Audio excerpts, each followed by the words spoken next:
must say, welcome to the TraderCobb Crypto Show first of all, and we've certainly run into some technical errors along the way. Apologies for starting this puppy late. Of course, we have Tone Vays with us here today. Good to see you again, mate. Good haircut, loving it. Hey, Cobb, I have to join the club, man. I love it. Great. And look, you're in Hong Kong, right? Yeah. So what's going on over there?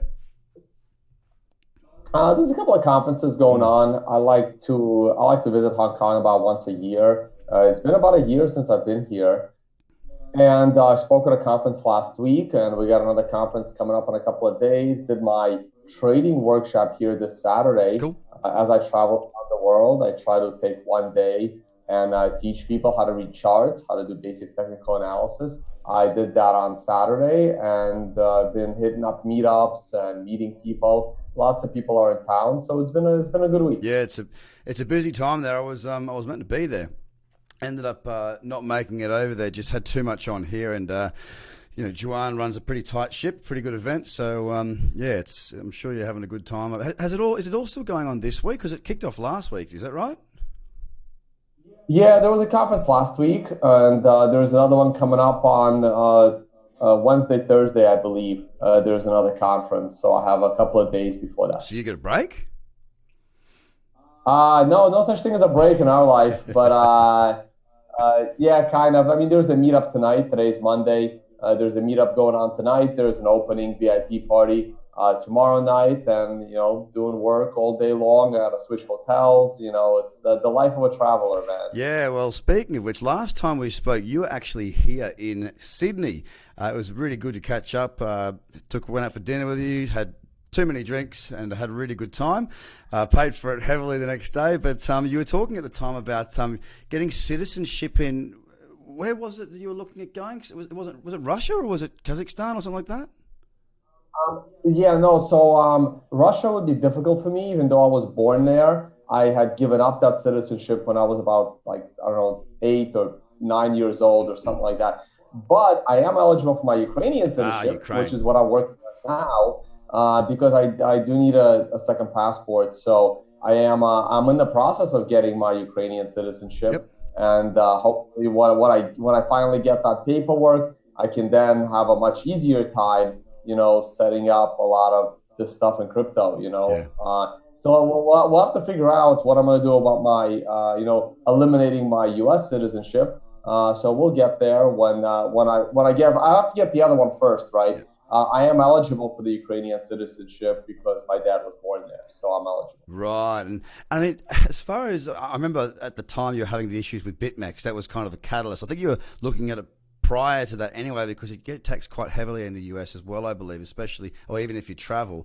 Australia's not too much better, really. We've got very high corporate tax rates as well, which makes it a bit painful. As a matter of fact, where you are is a pretty good spot. Hong Kong or Singapore is a pretty good spot for us, being that it's only one flight away and it's the middle of the world as well, pretty much. So yeah, no, that's certainly true. My problem with Hong Kong is, I mean, if anyone thought that New York apartments were small, you have not been to Hong Kong. yeah, well, that's the thing. Real estate is certainly a bit of a pinch there. So look, we've seen quite a bit happen since we were last talking. I mean, as we were talking last time, the market had sort of broken down from that $6,000 range. We've been sitting there banging around for quite some time in that consolidation, and around about November, some stage, I can't remember the date exactly, we did break down through there. And I think that we started talking, or we did our conversation, our first interview, when it had actually started to break. Okay, it started to break and head south. And I know you'd been shorting, you'd been talking of being short. You've been quite bearish on the market throughout that period. Where do you sit now? Well, what's your mindset about where we are currently? I'm still in a bearish mindset, intermediate term. The short-term picture is a lot more murky right now. When we started falling from 6,000, I really thought that, maybe 5,000 can hold it for a little bit. When it broke immediately through it and it got to like 4,000, I was somewhat certain that we can bounce from 4 back to 6 before going to 3.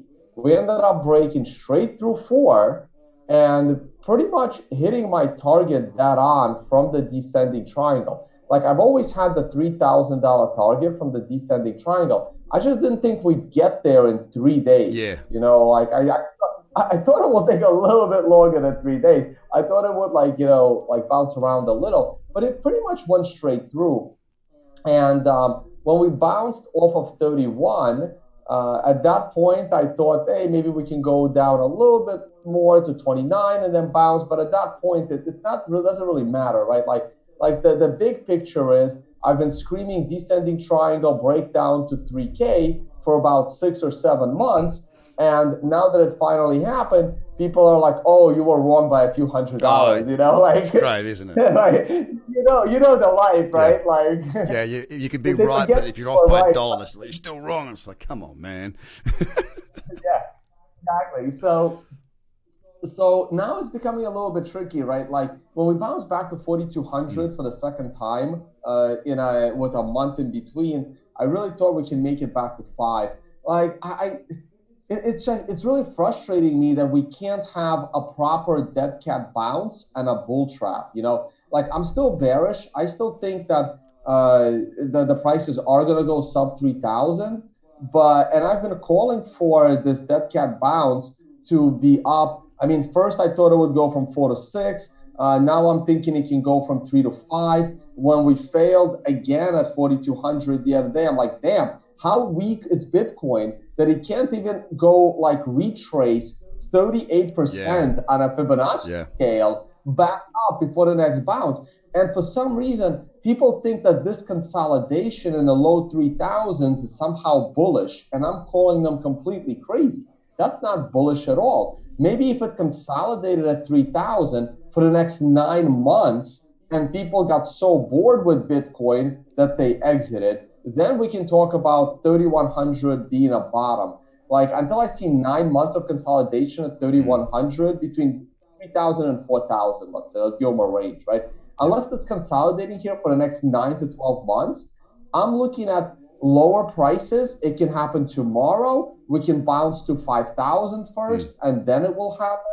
Like it's really hard to predict these things. You can either, throw a trade on because you see something immediately, or you put on a longer trade, kind of like what I did. I started shorting Bitcoin in mid-October, anticipating an imminent drop to 3K, and people were making fun of me for a month until they all immediately disappeared. Yeah, it's funny that, isn't it? You get people that talk all sorts of crap. Normally they've got anonymous handles. They're called, like Moon Boy or something weird like that, where they're not themselves. But we cop the same. I think it's something that we get across the board when you're saying things publicly. I know what I've done here is I've shared with the viewers where you can actually see my screen with the chart on it as well. I'm not sure if you can see that, Tony, or not, but I mean, I can see it. I'm looking at it on YouTube. It's just going to be like, like a 10 second. Yeah. I'm basically looking at it. I mean, right now I've got higher lows and higher highs on the daily, and it's the way it's consolidated through this, the last 2 weeks and I'm talking very short term, right? I'm looking at right immediately, over the next couple of weeks type thing, because that's what this daily trend's looking at. The way that we've sort of toyed with 4,000, I find it interesting, and here's the reason. I mean, if you recall, we're getting these funky spikes at the moment that last for like 15 minutes. That's just real quick, right? Up and then down. Then we saw the selling off coming, and I thought, oh, here we go. This looks like the beginning of what could be a bit of a sell-off, because it looked like there was a real tug of war for quite a long time in that consolidation, but nothing really going on, no clarity really at all. Then it rolled over, and it did start to have some good selling. And then that selling was undone almost immediately. We hit 4,000, sold off quickly on, I think it was Friday night for me here. And then we pulled back. We're holding it. I mean, look, it's a really ugly chart. Let's be honest. It's I don't want to be anywhere near that right now on the 4 hour, but on the daily, if we can clear above 4,000, we may just have a chance at doing the first time since 2017 with a continuation of trend. No, well, I'm with you. If you zoom that out a little bit, zoom out a little more. When you're looking at, you can call this a head and shoulders. You can call this, a cup and handle coming in. And I'm a big believer, like I don't like double tops. When we made it back to 4,200, if you drop that green line a little bit, the green line that you have, I mean, I'm not sure why you, well, where's that at? Like not where your cursor is, but a little bit lower. Down here. Yeah, but again, I'm on a 10-second delay. Yeah, no, right, but that green line, the horizontal green line yeah, that's above just where the that, price right? is now. Yep. Or in this one. No, the thick line, You have a thick Yep. horizontal trend line Yep. just above the price. What price is that at? Oh, That one, 4,004 yeah. where it is right now through here. Right. So I would lower that exactly to like 4,200, Yep. and that would be my line, right? So I'm a believer. I don't believe in double tops, right? I believe that when you get back into that line at like 4,200 or wherever it was at the top of those candles, it's meant to be broken. So if we can get back to that line, we can probably break that, and then I can easily see like $1,000 move to the upside, taking me into that $5,000 zone. But that doesn't change my view of being intermediate term bearish. Like in order for me to give up on sub $3,000 prices, I either need a 9 to 12 month consolidation at current prices or a move back above, say, $12 or $13,000. So going back to 5, 6, and maybe even 7 doesn't change anything for me. We're still in the longer term bear trend.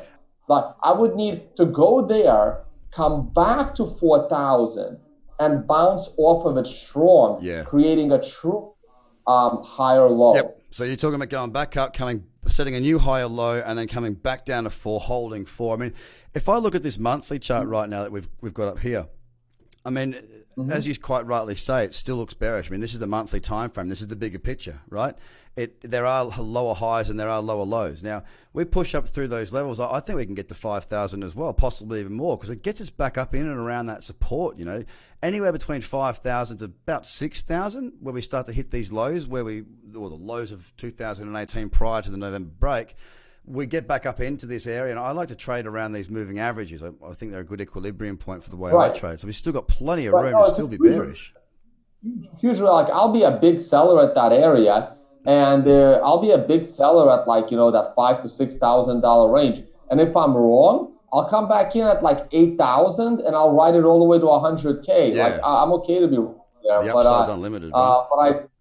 But I tried shorting the hell out of Bitcoin at 6,000. I didn't profit from that due to forces beyond my control, unfortunately. And this would be my second chance to get out at that price if we go back there. And look, with that whole BitMEX, I guess, caper that occurred back when we started talking, I mean, did they just send you your Bitcoin to a different address that you were holding on the platform? Or are you still trying to get it back? Did they just shut everything down? Like, what was the turnout? What actually transpired from that point on? I know that they weren't going to let you have your affiliate accounts because you're not meant to trade there. But I don't hold that much. I don't trust any exchanges at all. Yep. So it's a different trading style. Like for example, I trust traditional exchanges because they're regulated and insured. I don't trust crypto exchanges. So when people ask me, "Oh, what's your stop loss?" My stop loss is total liquidation of my account. So if I'm making a trade on a crypto exchange, I'm moving shit in there. I'm going to move my Bitcoin in there. I'm going to place that entire Bitcoin on a trade at pretty high leverage, so that my liquidation is my exit. So yeah, no, they're not scammers or anything like that. They had their reasons for canceling the account, and therefore, even though they could actually prove it was my account, but maybe they could, I don't know, who knows. But yeah, no, nothing was stolen. Like it's, I just had to close my positions. It was unfortunate timing because I had to close my positions 2 or 3 days before the big breakdown, and I didn't have a chance to create any other accounts to actually profit from what I've been trying. Basically, I didn't have the ability to profit from the trade. Because I had to. I had to close the position. And you raise a very interesting point. I mean, that's pretty much. I do still run a stop loss on BitMEX. Um, but I also use a leverage, and I've said to many people that for me, I've read the terms and conditions a bit, Max, whereby unless they've changed it, so anybody who's watching this should read the terms and conditions yourself. But it was basically stating that you couldn't go into negative equity. So with other traditional platforms, often you can. So if you're trading on margin with a CFD or a contract for difference, if it gaps past my stop, well, I can be in negative equity. And I've had that once before on the Euro Swiss peg. I was down a very large six figures, and thankfully it was due to the liquidity provider of the platform that they reimbursed me, and with interest because it was a big short, and I actually profited off that, even though being on the wrong side of it. But you're right; they're insured. They're in a position whereby I feel more comfortable with them as well. The only problem that I've got, and here's the biggest problem that I've got, Tone, is that with most of these traditional platforms, they don't have a weekend dealing desk, which does make it much more difficult because you can only intraday trade. I'm not willing to let sort of any position carry over a weekend basically naked. And that's what you do in these traditional broker platforms until the next wave of Bitcoin's move and progression. I think that we'll see them start to employ a trading desk because the volumes will sustain the sort of money they need to invest and the time of staff. I think we'll see it, but for now, unfortunately, yeah, you do have to trade with these crypto exchanges and be careful. Yeah, I'm with you on that, on the fact that the weekend is an issue, and that's one of the reasons why I am a big options trader, and I'm able to hedge basically using option Yep. spreads for any positions, and that is why that's what I really like, and that I guess that's my view now. As far as the crypto exchanges go, yeah, my stop loss is liquidation, but I do have my own stop loss. It's just within dollars of Yep. liquidation, just to have full control of what Yeah, happens. no, that makes sense. Look, I know you're a bit Bitcoin believer, and everything else is pretty much rubbish compared to it. Do you ever trade the other altcoins to increase your Bitcoin stack? Because there's opportunities to do that, right? I don't, mostly because for a couple of reasons. One, I travel too much, so I can't really trade. Like I saw one trading opportunity this year. It was obvious to me the breakdown of 6,000. So I tried to capitalize on that. I also tried to capitalize on the Bcash disaster when they were forking Yeah. with Craig Wright. That I had a heavier trade on that with bigger leverage, and unfortunately, I couldn't profit from that one either because, again, forces outside of my control. But those were the two obvious trades. I really like at this point in my trading career. I didn't like the lifestyle of being an active day Mm. trader, and for me, the focus is I want to take on 2 to 3 trades a year. They need to be perfect. If I feel a 90% confidence in a trade, I'll take it. And those were the only 2 trades so far this year. I felt with 90% confidence of what was going to happen, shorting Bitcoin at 6 and shorting the hell out of Bcash when they were going into their hard fork. Those were 2 obvious trades to me. Now, as far as increasing my Bitcoin holding by trading altcoins, it's kind of like saying, hey, have you ever thought about increasing your positions by trading penny stocks? I'm like, I'm not an expert at penny stocks, right? And I hate all of these altcoins. I think they're all going to zero. But I would have lost so much money because I want to short all of them, and they're so manipulated. They're so like I don't even like using the word manipulated, right? They're so Yeah. coordinatedly pumped. And also what happens is I like trading in an environment of intelligence. Like I like to trade options on equity earnings. I mean, we're talking like the cream of the crop trade these kinds of things. Like I like to compete Yeah. in I like to compete in an area of competence. I don't want to compete in an area of stupidity, which to me is altcoin trading. Like I know there are some people that are smart that are capitalizing on it, but like my expertise is not capitalizing from the intellectually challenged in the market, which to me is the altcoin space. Like I can't. I'm frustrated. Like I like playing poker with people that are better than me just because I find that more interesting and intellectually stimulating not playing poker with a bunch of noobs that I have to explain. No. That's not how many cards you can play, right? Like lots of people want to play in that game so they can like take money from them because they're more. I mean, they're intellectually superior at that game. That is just not something that I like to do. So I like to play with the big boys where I know where everybody stands. Even though I may lose, it's the challenge I want to take on. And I find I'm very, very frustrated, and it's not about the money. Like I tell people, if me being here was about the money, I would have stayed on Wall Street. I would have never joined crypto. I probably would have had $250,000 salary by now and not care about crypto. Yeah. Well, it's obvious because, I mean, look, at the end of the day, I mean, I've been trading, a lot of alts against Bitcoin and building my Bitcoin stake. Like last week was probably the bet. Well, I dare say it was, as far as trading goes, that's not been against, like with leverage, like on Bitcoin or Ethereum or any of these that I'll trade on some of the margin trading exchanges. It's been the best week, and I've still got some trades open, but there were some really explosive moves last week that myself and the people in my community got a hold of, and I love that because for me, these trades are, I'm the same with you, like they're clear as day. Admittedly, I trade more than you. Like, I'm not just looking for 3 or 4 trades. I'm not traveling around the world every second day as well, which I'm pleased about. But like for me, it works really well. Like I've grown my Bitcoin stake by a very good multiple just by focusing. And look, you don't always get them. Like for example, Binance has been an absolutely wonderful one for building out the Bitcoin exchange, and so too has Kyber Network was one on Friday, Thursday or Friday, that moved over 100% since we got entry. There's been some great moves. I was interested in that because if it's about Bitcoin, because you're a maximalist, right? It's all about building your Bitcoin.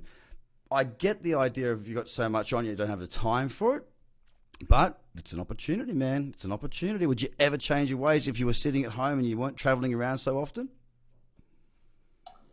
No, I would probably do something else. I would still trade. I would focus more on traditional Yeah. trading if I was sitting at home. And I would do other things if I was home. I would come up with, because I have some indicators that I'm using and I'm teaching people how to use them. I would come up with maybe a notification service. I mean, I like the educational side of Yep. things. I do, get that itch to trade again. And I still like being a content creator. I have a couple of other things I want to do, but I just don't want to get into the altcoin game. There's a couple of things there. There is, I don't want to put my capital at risk. I don't want any of my money sitting on crypto exchanges. Like I feel more comfortable trading something like GBTC in my retirement account than trading crypto on Binance or any other exchange or, BitMax or any of them, right? Bitfinex, who knows, who cares? Like to me, everything is a Mt. Gox waiting to happen. So I find my Bitcoin to be so like the Bitcoin that I have, I find it to be so important in my life for the rest of my life that it's more important to me to hide it so that no one knows it even exists. Like it still bothers me that I chased a 10% premium on selling my Bcash by cracking open cold storage that I hid in 2013 that nobody this is before crypto was really on the radar. Like I put Bitcoin away and I put a few Bitcoin away in some cold storage, and I'm like, I'm never gonna open this up, not for another 20 years. And then here comes, the stupid Bcash fork, and I'm like, man, privacy and protection of the Bitcoin I have, or increase my holdings by 10% for doing nothing, right?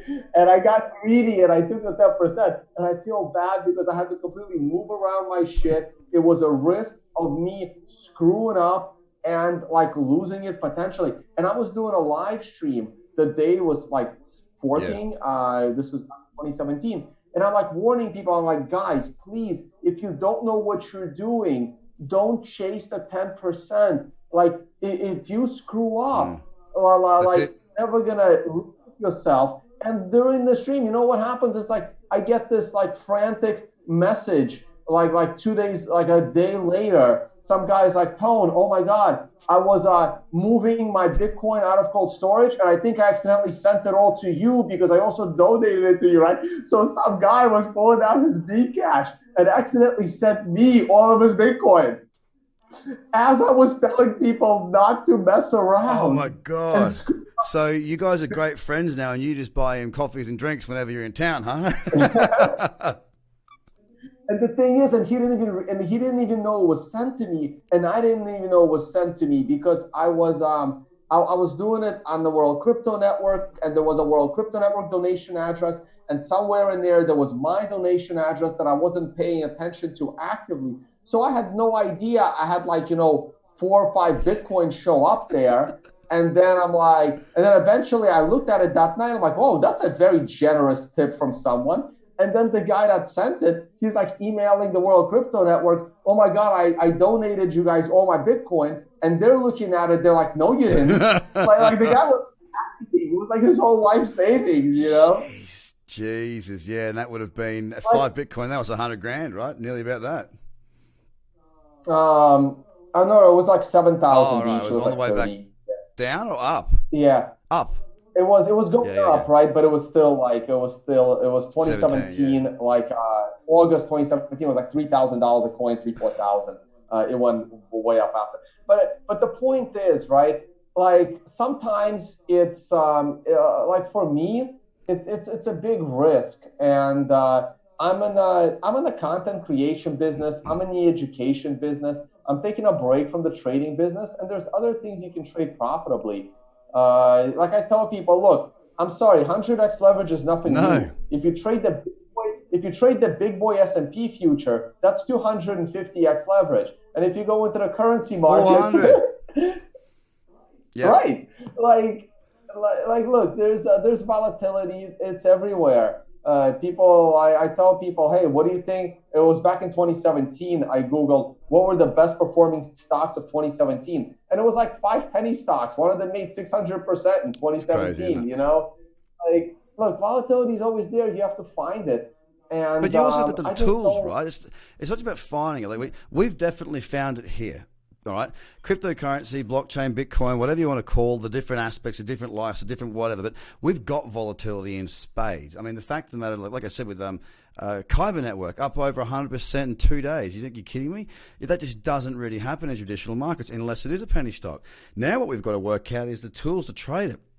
The very fact that I can't have a stop and entry and a target on one order. Are you kidding me? It means I can't leave a position open until if I got to go to bed and I got to trade on, I have to close it. I have to cancel it, not close it. But if I can't have an open order because I'm not sitting there with a naked long or a naked short. If I get filled, I'm not just going to cross my fingers and hope.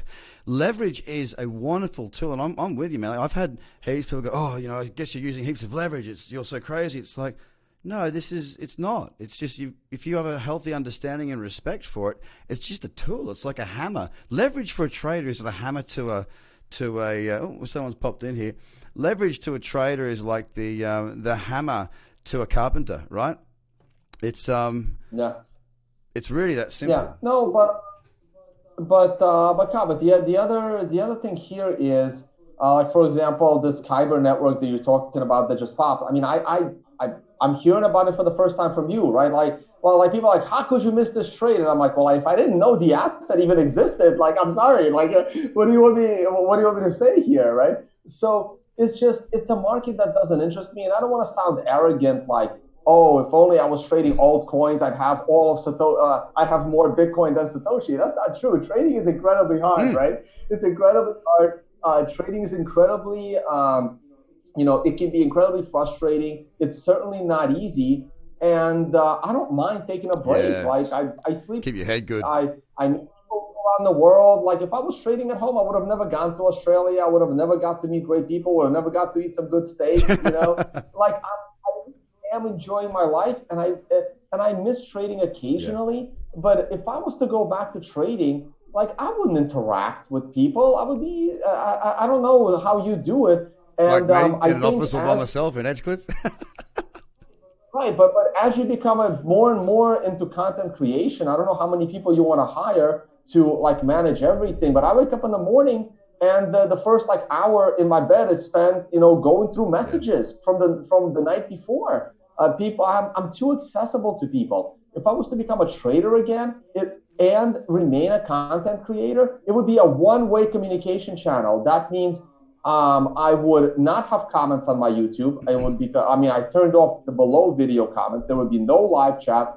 I would have to need a Twitter feature where you can't reply to my tweets. I would have a do not disturb on my Telegram, and all of my videos would begin and end with, if you want to get in touch with me, I'm sorry, you're out of luck. Yeah. I'm back trading. That's the only way I would do it these days, because I'm sorry, I don't want to blame my bad trade on, distractions or my exchange. So between those two things, I stay away from the crypto trading space altogether, unless I see a 90% sure thing. And I saw two of them this year, and I tried capitalizing on them. And if I see two of them next year, I'll do the same. Well, look, I'm just going to throw this up. I didn't know what Kyber did. Okay, when I trade, it's probably like you. I don't care what these things do. It's either a setup or it's not. The long was down here, that little bullish candle. Now, of course, this is not normal. It is more normal in these markets. That's what I'm talking about there. Pull back into that cradle zone, good convergence in there. Gave me all the checklist items that I require for one of my trades, and took a little while to get going, but by Jingo, by George, did it get going. So, again, each to their own. You just got to work out what works for you.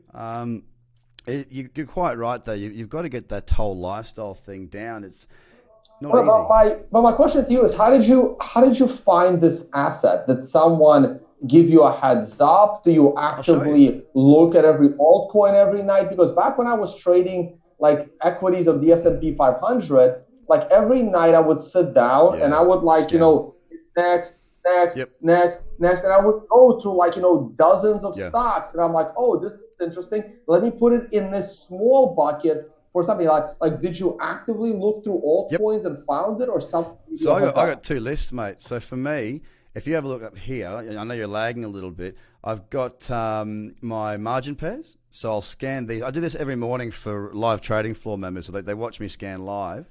I scan through all these. So these are all my margin pairs. And then I jump across to the cross with Bitcoin pairs, and I'll scan through all of these. And then, of course, see these little red flags. That then goes and puts it into my watch list, what you were saying, to narrow it down as to exactly what it is that I'm looking for. That's how I found this little one as well.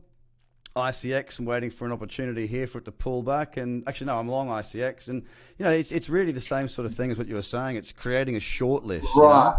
Okay, I see. But that's the thing, right? You going through that list is actually part of your job, because you have a subscription service where you do this with your subscribers. I pretty much made sure I put them together so I don't have to sacrifice one for the other. Right. For me, it's different. For me, I don't have a subscription service. I just have one-time fees for either indicators that I built for TradingView, or day-long master classes or workshops. Different models. I don't have a business model that revolves around me actively seeking out tradable opportunities. Now, I may go there one day and one of these routes, but right now, like I said, I wouldn't know this opportunity existed because I'm not actively looking. Yeah, and I guess that's a big difference. So, mate, look, quick one before we wrap up and let you go back to your whatever you want to do for the rest of the day in Hong Kong. Hopefully, put the TV on, put your feet up for a little bit, because you probably deserve it. You've been traveling a lot. What do you think at the moment about what this year is likely going to hold in store for us? Obviously, we are talking about certain outcomes. One would be if we can get up to sort of 6. You'd be looking for a short around there. You're saying that if we get to 13, 14, then you'll cancel out the idea of being short, flip it. And you'll obviously, you'll be long then, because by virtue of the Bitcoin that you hold, you'll be going better in your portfolio, less on your trading. And you're looking at also building your shorts in around 4,200.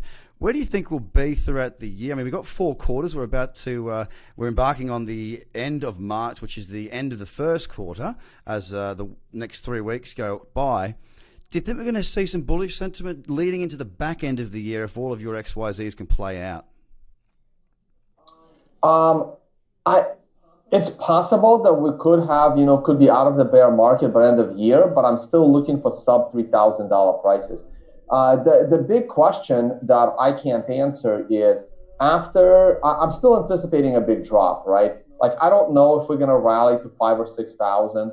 I kind of hope we do before the big drop. And after the big drop, here's the big unanswerable question. If we do go sub 3,000 and even sub 2,000, will there be consolidation then after, or will we immediately rocket to the upside? So, for example, like gold got stuck at $250 for like 3 or 4 years, right? But every time the S&P 500 bottoms, it immediately rockets to the upside, right? Like we saw that in 2009. Yep. There was zero consolidation at the bottom. We saw that in 2011 when Europe was, struggling. We saw that in 2015, 16 when going into the Trump election and everybody was panicking. And we saw that again about a month and a half ago or 2 months ago, right? So the S&P 500 almost never bottoms by getting stuck at the low. Now, Bitcoin got stuck at the low back in 2015 bear market. I mean, the low came in January of $150. There was a secondary low of $165, $170 in August of that year. So we're talking, 8 months later? So between January and like September of 2015, like 9 months, we were literally stuck between 150 and 300. So that was a monster consolidation at the low with 2 capitulations. I don't know, like it's hard for me to say. I don't want to see both. It was really bad for Bitcoin in 2015, where we dropped to 150 in January and we're still under 300 going into October. And then we started to rally. I hope it's not the same this time because I'm not expecting the big capitulation drop until the end of the summer. So I'm hoping that the rebound is more like the S&P 500 rebound, where we drop quickly to sub 2,000. Shake it out. But within 2 months, we're back above 5, and here comes the bull market. But you have to just witness it and judge it in real time. So it's so impossible for me to say where we will be at year end because, well, let's put it another way, right? Throughout 2016 and 2017, I was the biggest bull. Everyone was panicking over the hard fork, all this like Chinese exchanges, Chinese miners. I was the biggest bull. However, I felt that in November, when Bitcoin hit 7,500, coming from $700 like in late December of the prior year, right? So in less than a year, Bitcoin goes from 700 to 7,500, 10x. I felt that 7,500 was a clean top and Bitcoin should not have gone any more. I thought that was going to be the top for the year. Now, again, people laughed at me how wrong I was from 7,500 to 20,000. That's a huge move. Now, I, of course, went bullish again once we broke 7,000 after that little pullback. So trade-wise, I was okay. But fundamentally, I thought that 7,500 should have been the high. Now, you can say, Tone, you were so wrong. From 7,000 to 20,000, that's ridiculous. But in reality, I was wrong by 3 weeks. 3 weeks. After being bullish for 2 years straight, I was wrong for 3 weeks. No, it happens. But the thing is, as well, is being right and wrong. That's not the trader's job. Trader's job's to make money. You know what I mean? We're there to make more money than we lose. That's the net game that we play. It's about making sure that you don't even have to be right most of the time. You just have to make sure that when you are right, your multiple of reward is far greater than your multiple of losses when you're on your risk portfolio side. So, I see that as well. People saying back in July, when I said I got bullish when there was the uptrend. When I say bullish, I'm not talking about bullish for years. I'm talking about we're in an uptrend, so I'm going to look for buys. If I've got an uptrend, I'm looking to go long. I'm not looking to go short. Now that might be a downtrend on the monthly. It might be a trend on the weekly that's neither up nor down. But if the daily's bullish, I like to trade daily all the way down to sort of the 2 hour and 1 hour. So I'm pretty cool with that. Like it just depends on what what other people's version of bullish is. And especially a lot of people in this space sort of think that bullish means that it's going to go up forever. Well, a trader says bullish by direction, not by it's going to be going on forever, like a bull market. There's a different way that we talk about things and do things, Yeah, so I'll answer. I'll try to answer your question as best I can. I am expecting prices to be under Yep. $5,000 at year end. However, I also expect us to fall under $3,000 at some point. So I am expecting to flip from a bear to a bull sometime in Q4 of this year, right? So I am expecting to be a bull going into year end, but for the moment I'm still a bear. I'm still waiting for that transition. And also, one of the first things I teach in my workshop, and I teach people, there's a huge difference between being a bull and being long. Yes. There's a huge difference between being a bear and Sure. being Yeah. short. And I say that I've been a bear almost the entire 2018. So out of the 365 days, I've been a bear 330 of them. But I only was short for 1 month Yeah. because that was the Yep. trade. That's right. Well, with that, mate, I think you've just put that very well because I get the same thing, the miscommunication or the misunderstanding of simple language. Simple for us, but for new people, they don't really know. Tone, it's been an absolute pleasure having you on the show again, mate. And look, let people know if they're not already following you, where they can find you, mate. Let them know. Sure. My name is Tone Vays. It's basically Tone Vays everywhere. Tone Vays YouTube, Tone Vays Twitter. And I started doing a couple of conferences. I did one called Unconfiscatable that was alongside a crypto celebrity poker game in Las Vegas in January. The next conference, I have wanted to do this conference for years. I'm finally doing it. It'll have nothing to do with trading. It'll have nothing to do with finance.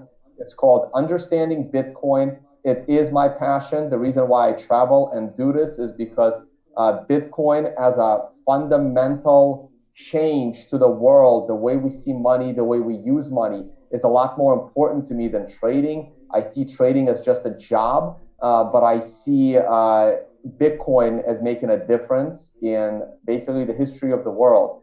And this conference, Understanding Bitcoin in Malta, April 5 to 7, is just there to teach you how to properly use Bitcoin. Teach people how to set up nodes, how to use Lightning, explaining why we need Schnorr, why we need second layer scaling.